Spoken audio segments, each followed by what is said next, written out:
அவங்கள என்னைக்காச்சும் ஒரு நாள் அவங்கள கொஞ்சமாச்சும் நான் சிரிக்க வைப்பேன். நான் படிப்பு விஷயத்துலலாம் நான் ரொம்ப ஏங்குவேன்.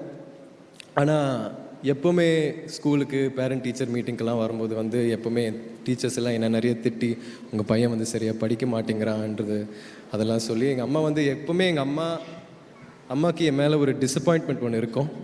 ஆனால் இந்த படத்தில் அவங்க கொஞ்சம் ப்ரௌடாக ஃபீல் பண்ணுவாங்கன்னு நினைக்கிறேன். அதுக்கப்புறம் என் மச்சான் மனு வந்திருக்கான். தேங்க்ஸ்டா, நீ ஒரு தேங்க்ஸ்டா. எங்கள் அக்கா வந்து என்னை பற்றி ப்ரௌடாக ஃபீல் பண்ணும் போதெல்லாம் அது ஒரு ரொம்ப ஸ்பெஷலான ஒரு ஃபீலிங்காக நான் உணர்வேன். தேங்க்யூ அக்ஷமா.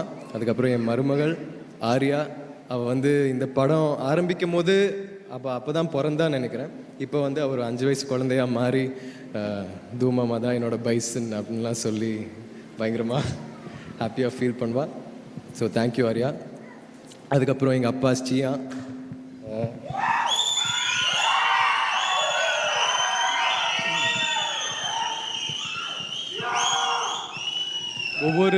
ஒவ்வொரு கஷ்டமான சீக்வென்ஸ் நான் பண்ணும்போது இல்லைன்னா பயங்கர இன்டென்ஸாக ஒன்று ஷூட் பண்ணும்போது எப்போவுமே சியா வந்து என் மனசுலேயும் என் மைண்ட்லேயும் இருப்பார். அவர் அவ்வளோ பண்ணும்போது நம்ம கொஞ்சம் கூட புஷ் பண்ண முடியாதான்ற ஒரு கேள்வி வந்து மைண்டில் ஓடிட்டே இருக்கும். அமீர் சார் சொன்ன மாதிரி அவர் சொன்னது வந்து எனக்கு ஒரு பெரிய ஷாக்காக இருந்துச்சு. ஏன்னா என்னால் அவர் மாதிரி இருக்க முடியுமான்னு தெரில. நான் சியானோட பிள்ளையாக இருக்கிறதுக்கு நான் என்ன பண்ணியிருக்கேன்றது தெரில. ஆனால் அதை டிசர்வ் பண்ணுறதுக்கு நான் எல்லா வேலையும் பார்க்க ஆசைப்படுறேன், தயாராக இருக்கேன். So thank you chia for every thing.